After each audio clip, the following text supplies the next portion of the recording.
औज़ुबिल्लाहि मिनश्शैतानिर्रजीम बिस्मिल्लाहिर्रहमानिर्रहीम। आज हम इकनॉमिक वाले टॉपिक को आगे यानी कि कंटिन्यू करेंगे। बिस्मिल्लाहिर्रहमानिर्रहीम। पहला क्वेश्चन है यानी कि question number 103, capital output ratio of A commodity measures, यानी कि capital output ratio of A commodity measures क्या होती है?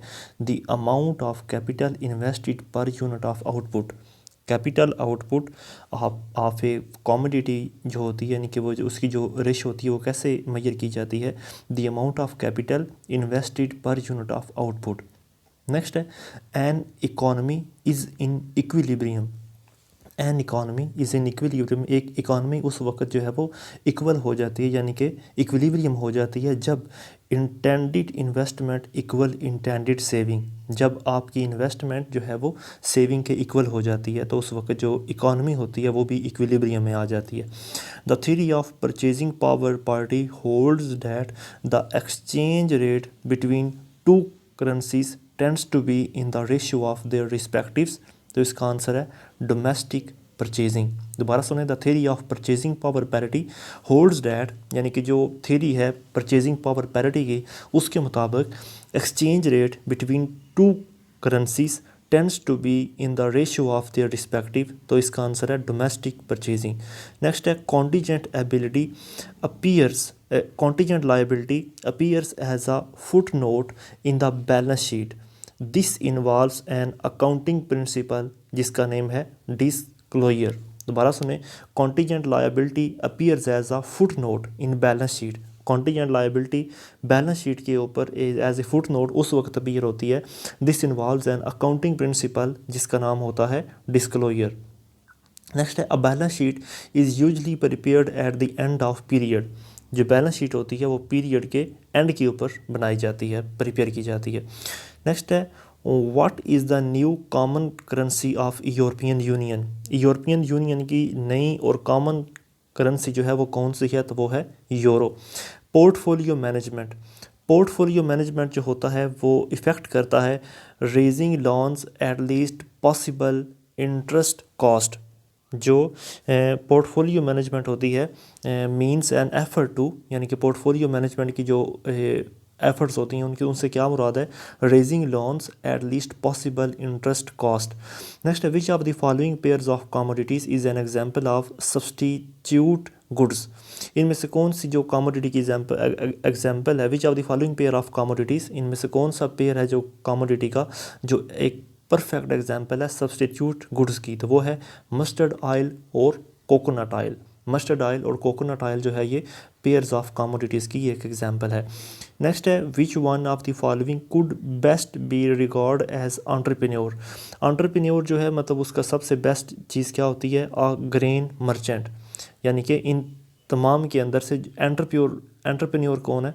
यानी कि एक फ़ुटबॉल मैनेजर, एक बैंक मैनेजर, एक फ़ुटबॉल क्लब मैनेजर और एक गर्ल्स सेल्स ड्रेस शॉप के अंदर से जो ग्रेन मर्चेंट है यानी कि जो दाने बेचने वाला इंसान है उसे हम एंटरप्रेन्योर का नाम देंगे। अच्छा, नेक्स्ट है the price system ensure. Price system जो होता है वो एंश्योर करता है allocation of goods to those who can buy for it, who can pay for it. जो प्राइस सिस्टम होता है ये चीज़ इंश्योर करता है कि जो चीज़ें मतलब एलोकेशन ऑफ गुड्स, मतलब गुड्स से मुराद है जो हमारी खाने पीने की या कोई भी जो चीज़ होती है उसकी मतलब बाकायदा तौर पर कीमत जो है वो जिस बंदे ने ख़रीदनी है उसके मुताबिक लगाई जाए। नेक्स्ट है फिस्कल डेफिसिट। फिस्कल डेफिसिट को डिफ़ाइन किया जा सकता है total revenue receipts plus total capital receipts minus total revenue expenditure. जो फिस्कल डेफिसिट है उससे मुराद ये है कि जो आपने टोटल रेवेन्यू रिसीव किया प्लस जो आपका टोटल आपने कैपिटल रिसीव किया और उसकी इन दोनों के अंदर से आपने माइनस कर देना है आपके रेवेन्यू के एक्सपेंडिचर, तो आपके पास फिस्कल डेफिसिट जो है वो डिफ़ाइन हो जाएगा। नेक्स्ट है saving is a function of income. Saving is a function of income, यानी कि जब इनकम फंक्शन करती है तो फिर सेविंग होती है। Bank rate means, bank rate से क्या मुराद है? The official rate of interest charged by the central bank of a country. Bank rate से क्या मुराद है कि वो सूद का रेट या इंटरेस्ट का रेट जो मुल्क का सेंट्रल बैंक जो होता है वो चार्ज करता है, उसे बैंक रेट कहते हैं। Division of labour is promoted by division of labour जो है वो प्रमोट होती है लिमिटेड मार्केट से, division of labour is promoted by limited market. Next है deficit financing is spending in excess of revenue. Deficit financing जो है वो उस वक्त खर्च की जाती है जब इन एक्सेस ऑफ रेवेन्यू, जब हमारे पास रेवेन्यू जो हो वो ज़्यादा हो जाए। नेक्स्ट है मॉनेटरी पॉलिसी। मॉनेटरी पॉलिसी जो है वो कौन रेगुलेट करता है, वो गवर्नमेंट की पॉलिसी होती है। Monetary policy is regulated by government policy. Next है डिफ्लेशन। डिफ्लेशन से क्या मुराद है, रिवर्स ऑफ इन्फ्लेशन, यानी कि इन्फ्लेशन होता है पैसे की कदर में कमी होना और डिफ्लेशन होता है पैसे की कमी में यानी कि पैसे की वैल्यू को ऊपर जाना। नेक्स्ट है among SAARC countries Sri Lanka has the highest per capita income. SAARC countries के अंदर से जो श्रीलंका है उसकी पर कैपिटा इनकम सबसे ज़्यादा है। The country with the second highest GNP, यानी कि जीएनपी ग्रॉस नेशनल प्रोडक्ट जो है वो कौन से मुल्क की सबसे ज़्यादा है, दूसरे नंबर पर, पहले में तो अमेरिका की होगी, तो वो है जर्मनी। जर्मनी की जो जीएनपी है वो दूसरे नंबर पर है। नेक्स्ट है which one of the following is not a direct tax. इनमें से डायरेक्ट टैक्स कौन सा है, तो वो सेल्स टैक्स जो है वो डायरेक्ट टैक्स के अंदर इंक्लूड नहीं होता। नेक्स्ट है मिक्स्ड इकॉनमी। मिक्स्ड इकॉनमी से क्या मुराद है, तो ये है को एग्जिस्टेंस ऑफ प्राइवेट और पब्लिक सेक्टर, यानी कि प्राइवेट और पब्लिक सेक्टर का आपस में मिलकर काम करना या उन दोनों का मौजूद होना, ये मिक्स्ड इकॉनमी कहलाता है। नेशनल इनकम क्या होती है, national income is a net national product at market price.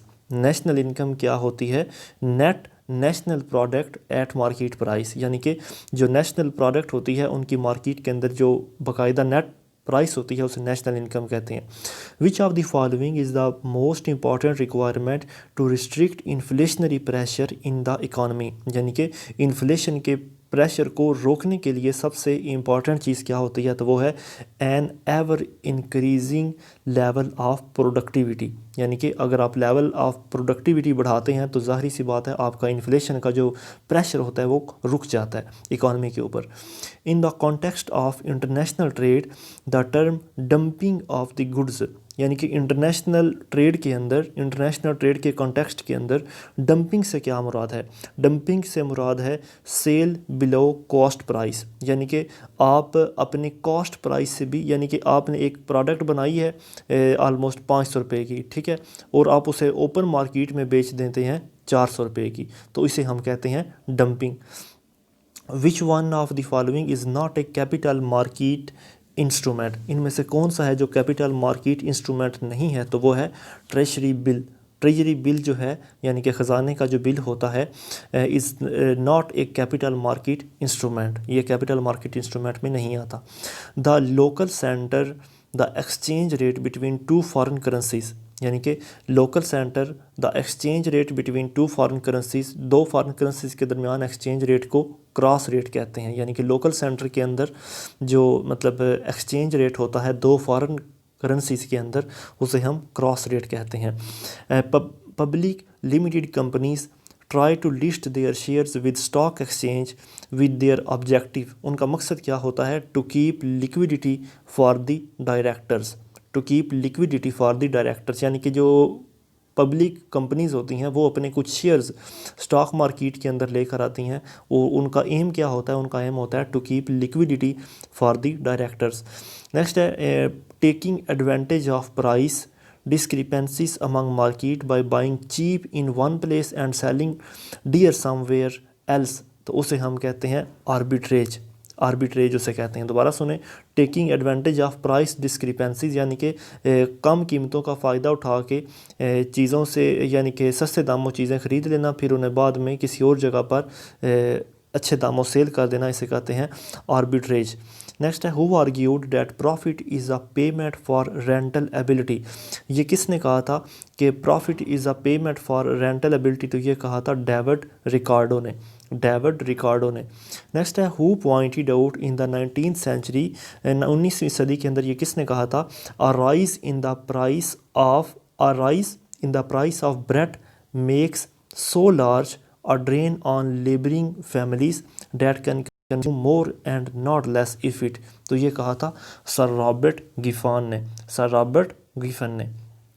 Next है by the mid 19th century यानी कि 19वीं सदी के मिड के अंदर which country accounted for about 40% of the world export of manufactured goods, यानी कि 19वीं सदी के दरमियान पूरी दुनिया के ऊपर 40% जो एक्सपोर्ट है वो कौन सा मुल्क करता था, तो वो है यूके, क्योंकि यूके की जो कॉलोनीज थी वो काफ़ी ज़्यादा ममालिक थे। नेक्स्ट है inflation, where price rise makes workers demand higher wages which then again increase the prices, तो वो होता है स्पाइरलिंग या कॉस्ट पुश इन्फ्लेशन। यहाँ पे वो क्या कह रहा है, वो कह रहा है इन्फ्लेशन जो होता है इसमें where price rise makes workers demand higher, यानी कि जैसे जैसे प्राइस ज़्यादा होती जाती है तो वर्कर्स की जो डिमांड है वो भी बढ़ती जाती है, फिर उसके साथ यानी कि उनके वेजेस भी बढ़ते जाते हैं, और वेजेस के साथ फिर दोबारा यानी कि प्राइसेस जो हैं वो इंक्रीज़ होती जाती हैं। तो ये जो साइकिल है इसे स्पाइरलिंग या कॉस्ट पुश इन्फ्लेशन भी कहते हैं। अच्छा, उसके बाद है बैंकिंग, रिटेलिंग, ट्रांसपोर्टेशन वगैरह fall under tertiary industry. Banking, retailing या ट्रांसपोर्टेशन का जो सेक्टर होता है वो टर्शरी इंडस्ट्री के अंदर आता है, ठीक है, यानी कि तीसरे नंबर पर वाली जो इंडस्ट्री होती है, थर्ड नंबर पे उसके अंदर इनका शुमार होता है। नेक्स्ट है administered prices refer to prices which are set consciously by, यानी कि administered prices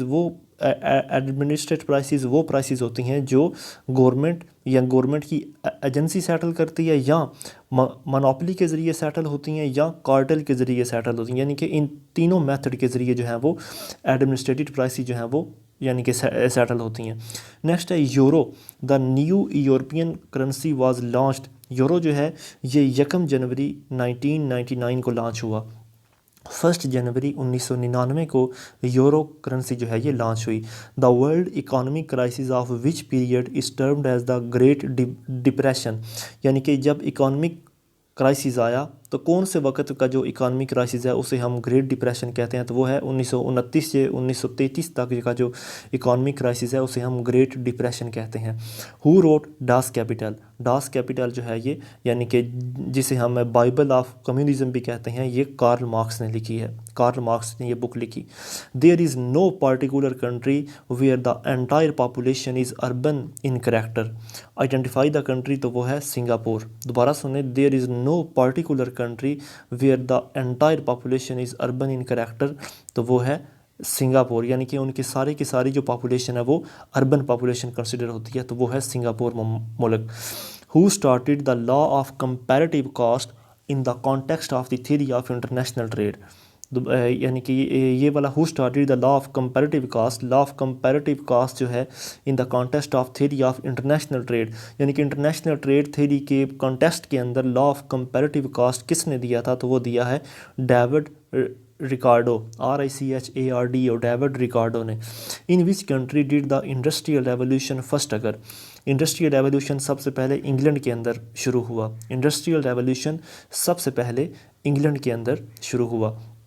which of the following bodies is an affiliate of the world bank, इनमें से कौन सी जो बॉडी है वो वर्ल्ड बैंक के साथ एफिलिएटेड है, तो वो है इंटरनेशनल डेवलपमेंट एसोसिएशन, यानी कि IDA।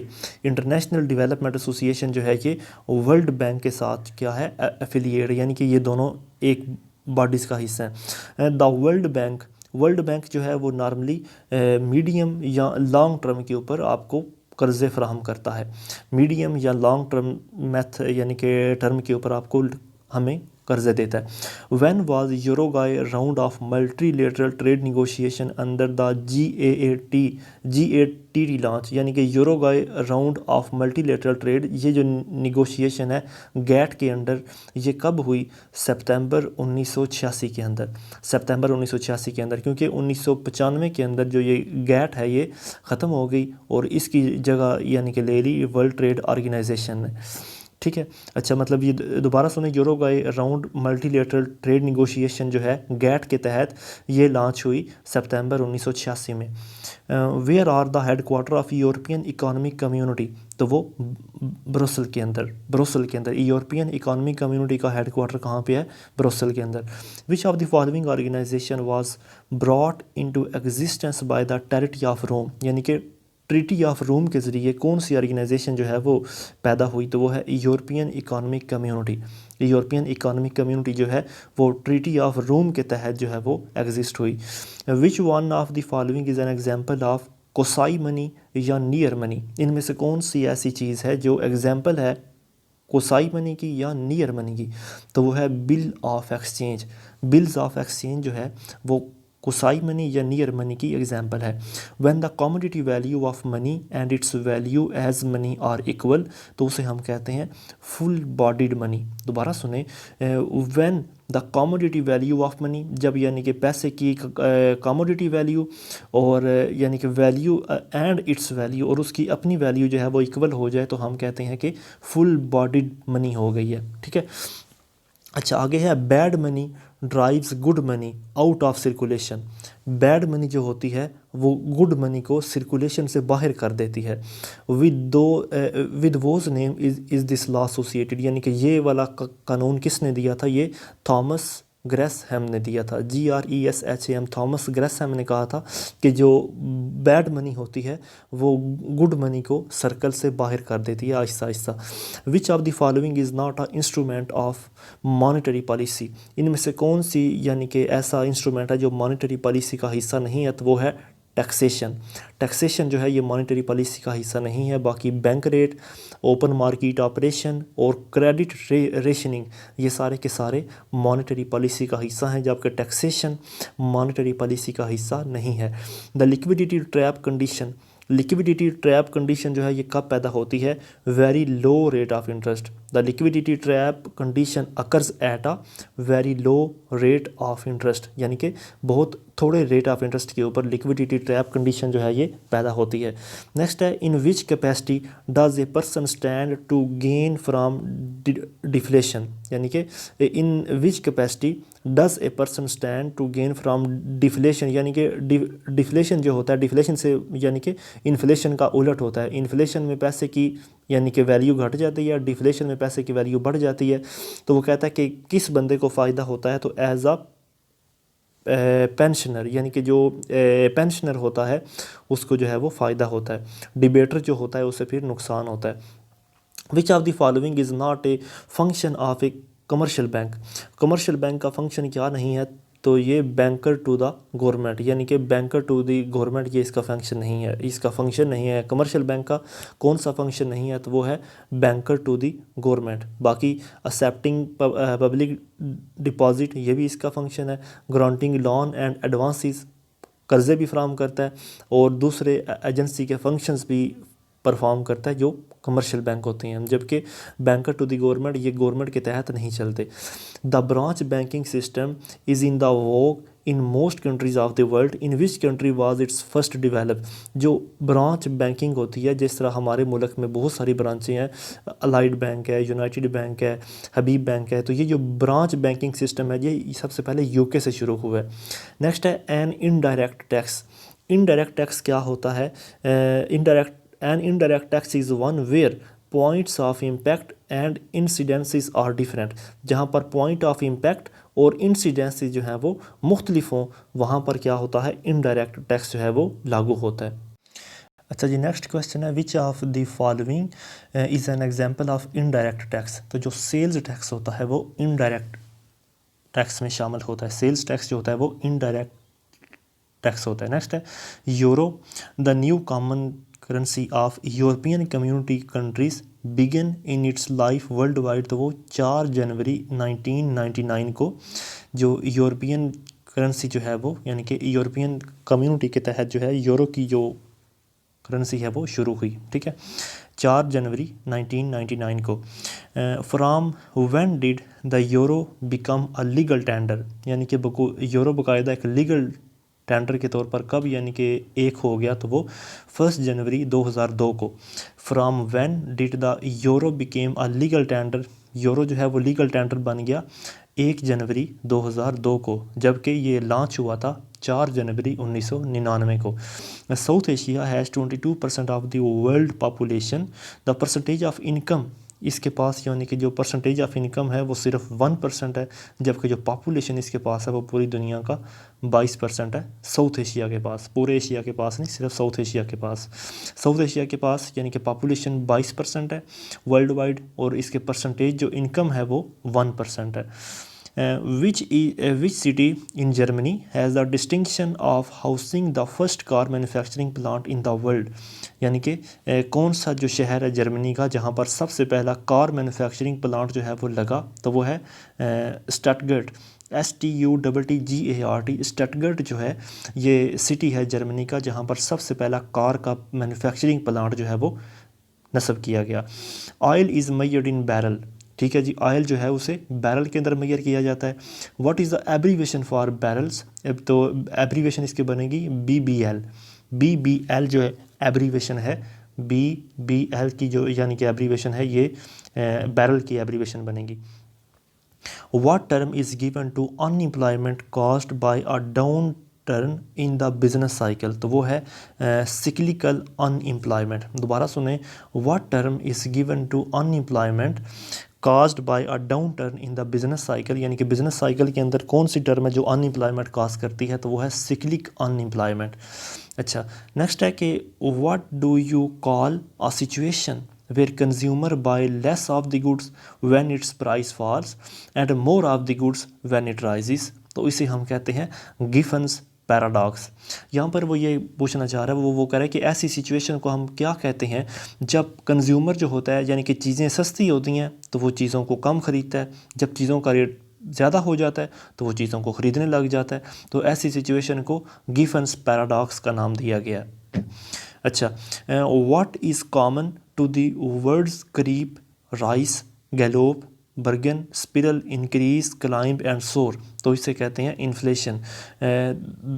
दोबारा सुने, यानी कि इन तमाम अल्फाज के लिए जो यानी कि लफ्ज़ इस्तेमाल होता है creep, rise, gallop, burgeon, spiral, increase, climb and soar, तो इनको हम यानी कि जो टर्म इस्तेमाल होता है ये है inflation. What is structural unemployment? Structural unemployment क्या होती है? Unemployment caused by the changing structure of an industry या सोसाइटी। मिसाल के तौर पर कि आहिस्ता आहिस्ता मशीनें जो हैं या जो रोबोट जो हैं वो इंसानों की जगह ले रहे हैं, तो इसे हम स्ट्रक्चरल अनएम्प्लॉयमेंट का नाम दे सकते हैं कि मतलब इंसानों की जो जगह है वो रोबोट लेते जा रहे हैं, यानी कि आहिस्ता आहिस्ता सोसाइटी या इंडस्ट्री का जो स्ट्रक्चर है वो चेंज होता जा रहा है, इसे कहते हैं structural unemployment.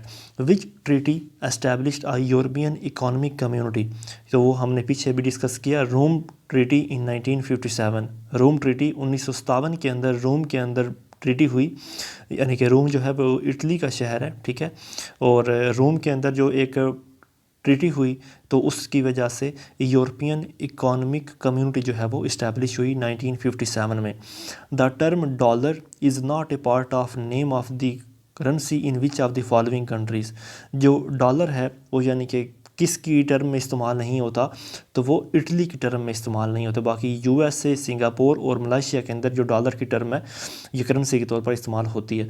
When did world trade organisation replace GATT? तो वो 1 जनवरी 1995 को जो गैट है वो ख़त्म हो गई और उसकी जगह ले ली WTO ने।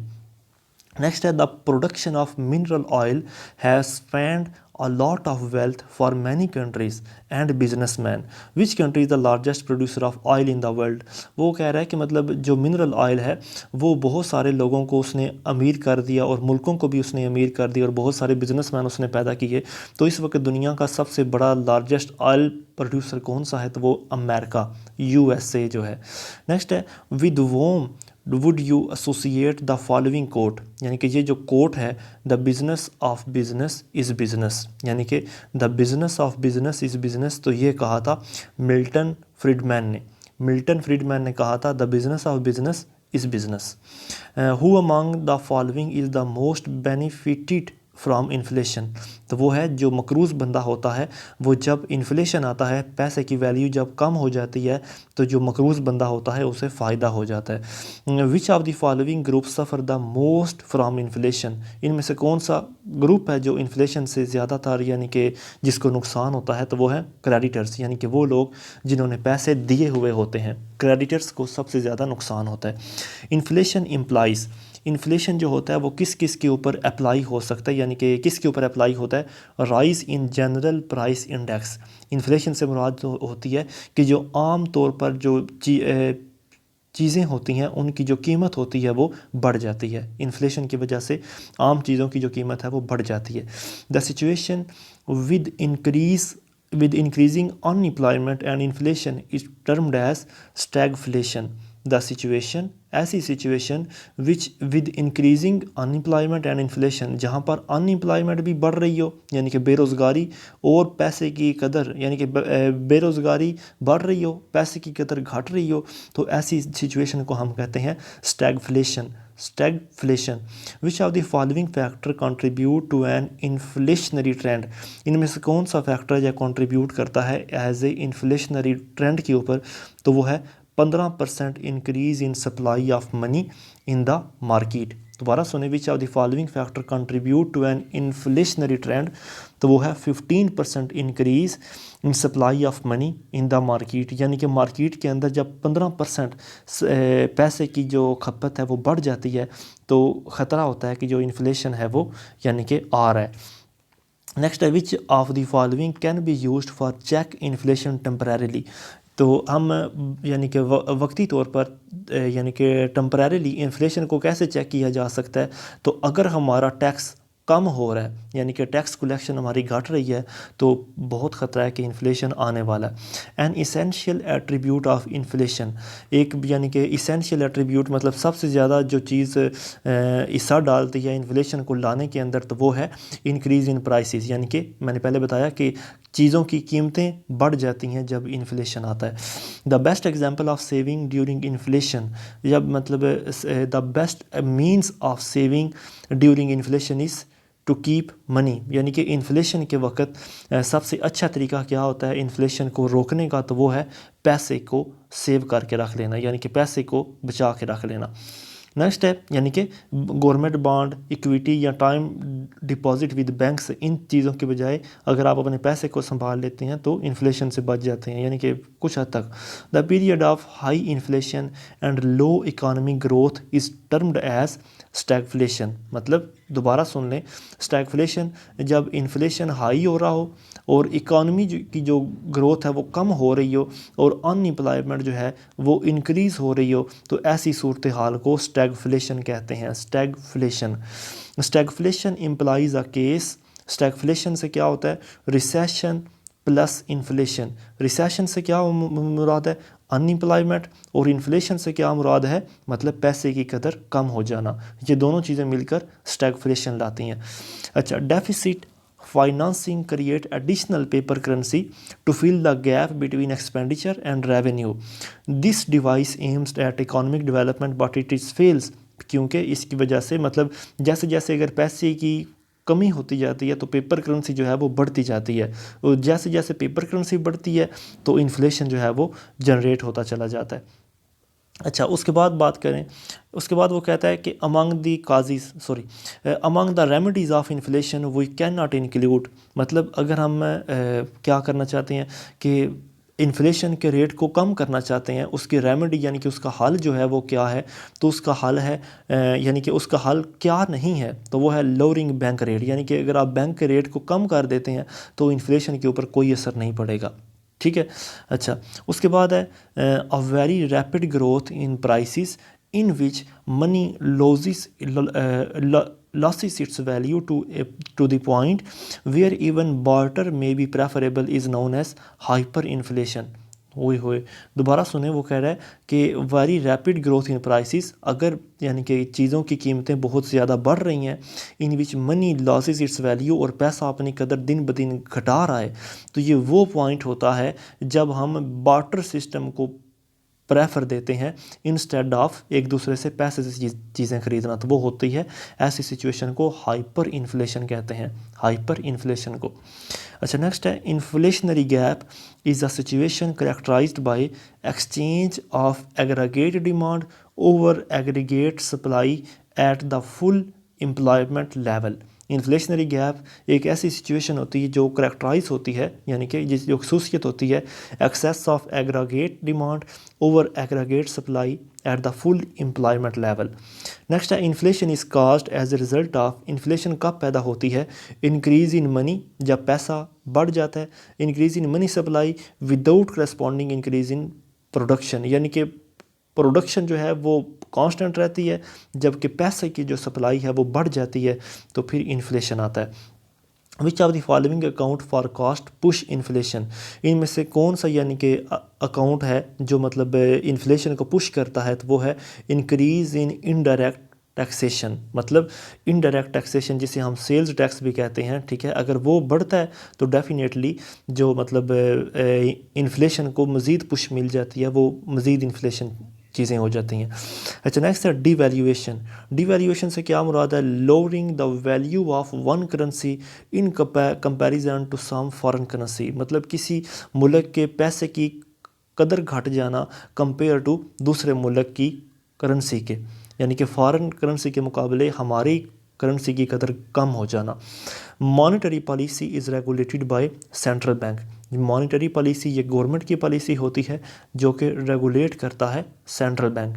ब्लैक मनी क्या होती है, black money income on which payment of tax is usually evaded, black money वो होती है जिसके ऊपर कोई बंदा टैक्स पे नहीं करता, उसे ब्लैक मनी कहा जाता है।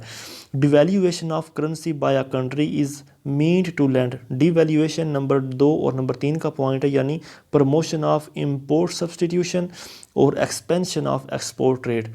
Devaluation of currency by a country is meant to lead, यानी कि डिवैल्यूएशन कब होती है, जब आपकी इंपोर्ट बढ़ जाती हैं और आपकी जो एक्सपोर्ट ट्रेड है वो फैल जाती है, तो फिर क्या होता है, डिवैल्यूएट ऑफ करेंसी। अच्छा हार्ड करेंसी क्या होती है, हार्ड करेंसी को डिफाइन करते हैं traded in foreign exchange market for which demand is persistently relative to the supply, मतलब hard currency is defined as a currency, दोबारा सुना, traded in a foreign exchange market for which demand is persistently relative to the supply. अच्छा next है debenture, DEBENTURE, debenture से क्या मुराद है, debenture is a certified issued by a company promising the payment of a specified amount at a fixed rate of interest after a specified period. Debenture से क्या मुराद है, सर्टिफाइड इशू, यानी कि जब ये कंपनी एक सर्टिफिकेट इशू करती है और ये वादा करती है the payment of specific amount, मतलब एक स्पेसिफिक अमाउंट के देने का जब एक कंपनी वादा करती है एक फ़िक्स रेट के ऊपर, यानी कि फ़िक्स रेट ऑफ इंटरेस्ट के ऊपर एक मखसूस पीरियड के बाद, तो उसे हम कहते हैं debenture. Which of the following is regarded as a factor of production, इनमें से कौन सा यानी कि वो फैक्टर है जो प्रोडक्शन का फैक्टर है, तो वो कैपिटल, कैपिटल जो है ये फैक्टर ऑफ प्रोडक्शन है। Which source of finance can not be used by private company, इनमें से कौन सा जो सोर्स ऑफ फाइनेंस है वो प्राइवेट कंपनी इस्तेमाल नहीं करती, तो वो है an issue of shares on the stock market. दोबारा सुने, इनमें से कौन सा फाइनेंस का सोर्स है जो प्राइवेट कंपनी इस्तेमाल नहीं करती, तो वो है issue of shares on the stock exchange. अच्छा नेक्स्ट है, the demand for a good is totally in elastic with regard to price, what will happen to spending on the product if the price rises by 20%, तो इसके बाद क्या होता है, it will rise by 20%, तो वो भी 20% तक बढ़ जाता है।